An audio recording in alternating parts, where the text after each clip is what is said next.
Welcome back to the Women's Report. Today, I'm currently in Orem, Utah. I'm joined by Miss Orem herself.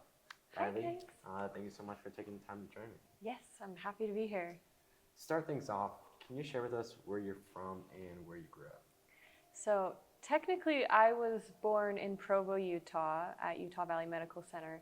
But I spent most of my childhood growing up in Brunswick and Harpswell, Maine, which is quite a ways away from here. Now, what inspired you to enter your very first pageant, and how did that experience shape your journey? Yeah, so I had always been surrounded by pageantry my entire life. My grandma, she is a coach for pageantry. My aunt is a director. My mom competed. I never wanted to compete, actually. Growing up, I threw the biggest tantrum to not compete. But I was put in a situation where I felt a need to do something, and I knew, having been surrounded by it my whole life, that it was a channel and a pathway I could use to do something, because I'm not graduated yet, so still waiting on my degree to do more, but this allowed me to have like a little jump start. Now, can you describe for us the challenges you faced during your very first pageant and how you overcame them? So for my very first pageant, so one of the biggest portions of scoring in a pageant or a competition for the Miss America organization is interview. Now, I really struggled with interview. I could barely speak a coherent thought when I had first started, and that was the biggest challenge, and the only way I was able to overcome it is just by doing it and practicing and doing it and practicing again and doing it and learning from my mistakes. And since the beginning, I honestly don't think you'd be interviewing the same Miss Orem. Now, can you describe for us how you first heard about the Miss Orem pageant and what inspired you to compete in this pageant?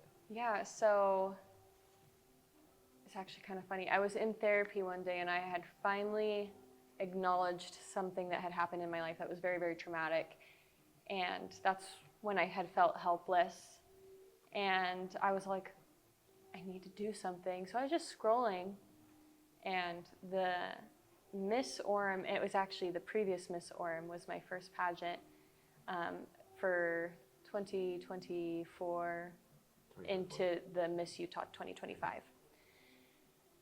I saw the little Miss Orem orientation. I was just randomly scrolling on Instagram, and it popped up, and I was like, maybe I should do that. Like, why not? I should just do it. So I showed up to orientation, and the rest is history. Yeah, I guess it turned out as a good decision. And then I ended up winning. Not the first year, but the second year. Yeah. Now, what unique qualities and talents do you believe set you apart from other contestants in the Miss Orem competition? That's a tricky one. I have a hard time thinking about myself that way, but I think what set me apart is I was on a mission to win this title. Obviously, like, winning the crown is great. That wasn't the reason I was competing for the title of Miss Orem. It's because I knew if I won this title, I would have a great support system.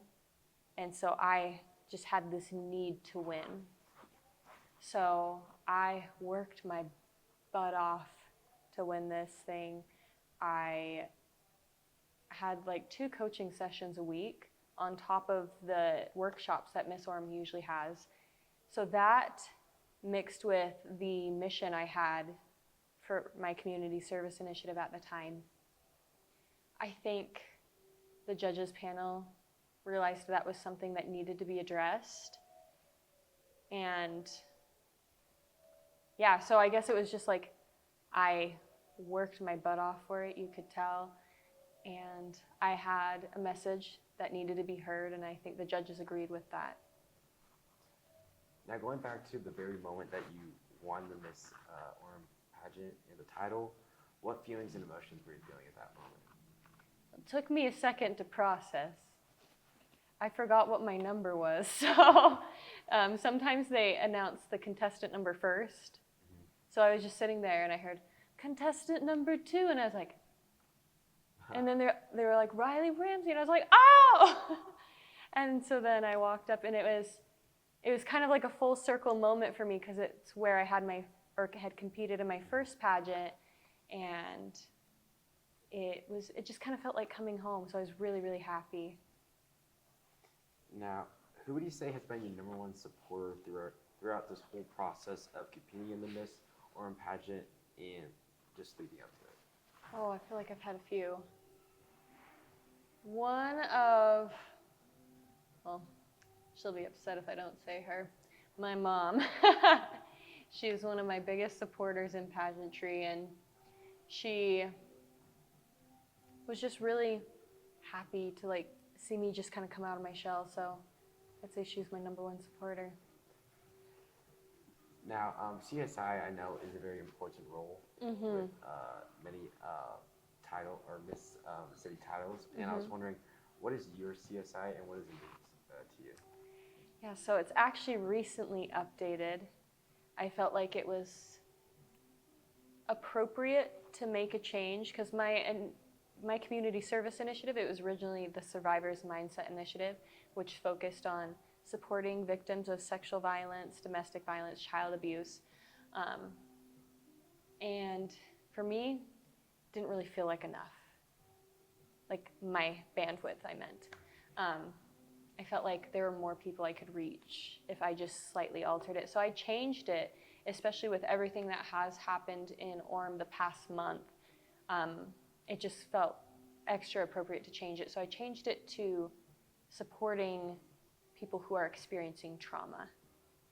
So still working on a name, but we are shifting focus on everyone who is experiencing trauma, which is everyone in Orem right now, and pretty much the whole state and even across the country, especially with the events that have happened in Orem.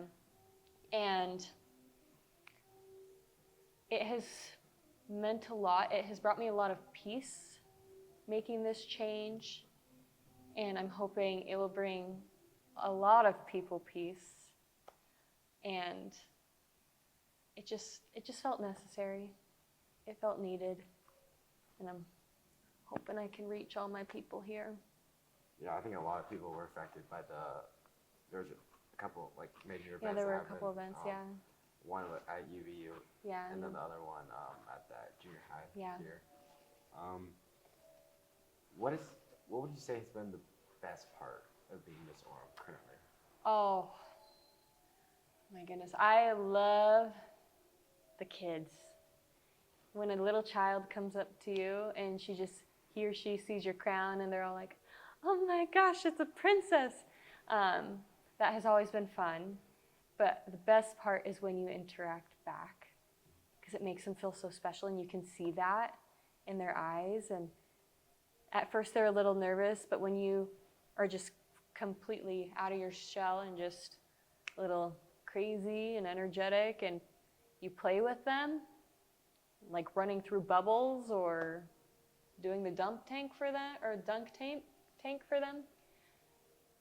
it just means a lot. And you can tell, and it makes them feel seen. So that's been the best part. I love when I get to interact with the cute little children. As Miss Orem, what are things you want to accomplish before your reign is over? So one thing I'm actually working on right now is we are creating a letter system where people all over Orem, people all over the state or even the nation can write letters to the students at UVU, the students at Canyon View Middle School, and honestly anyone else that's been affected by trauma. The goal with the letters is it's just going to be like a warm hug, just a letter full of encouragement, love, hope. And haven't gotten this approved yet. Just a little warning. So don't come at me, UVU.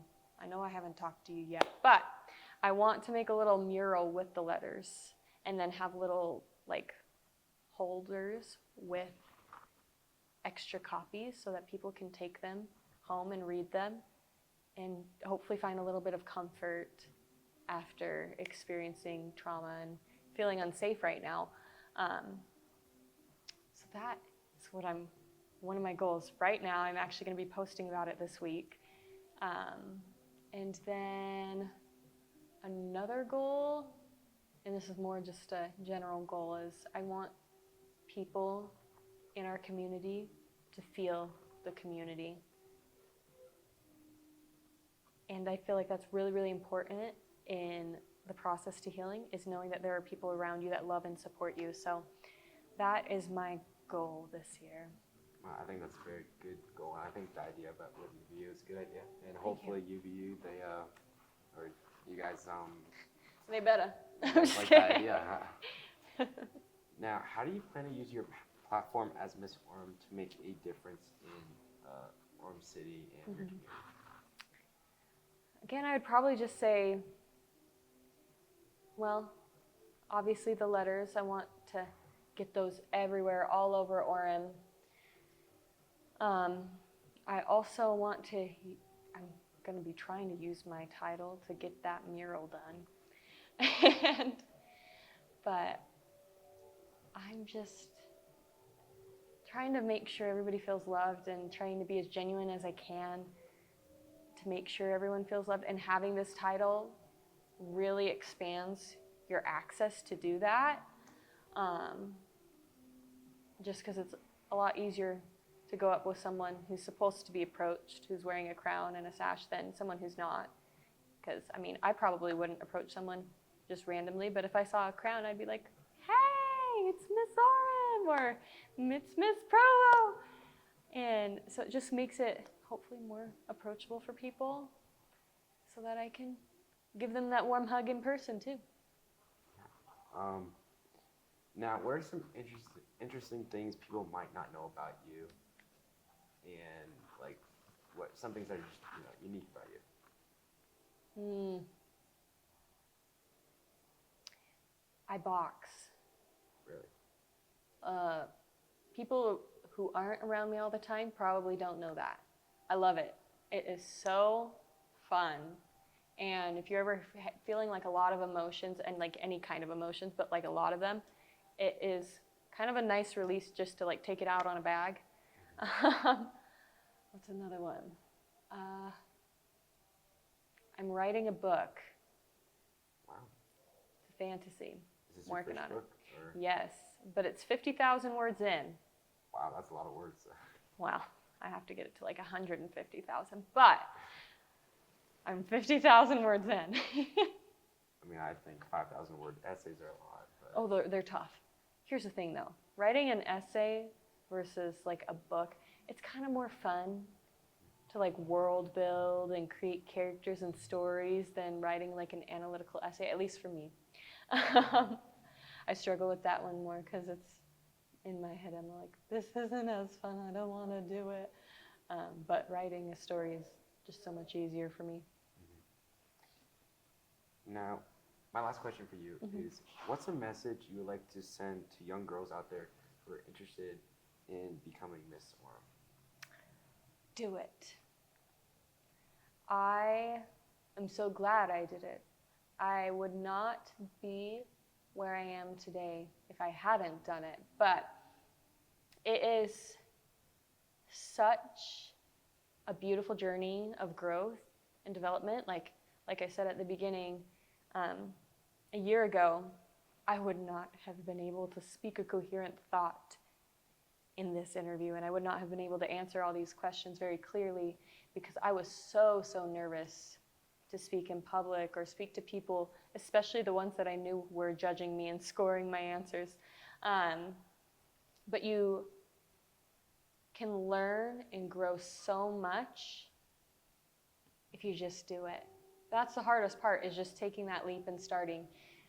But once you do, obviously there's other perks. You get a scholarship, you get to go to fun events, sometimes you get free stuff.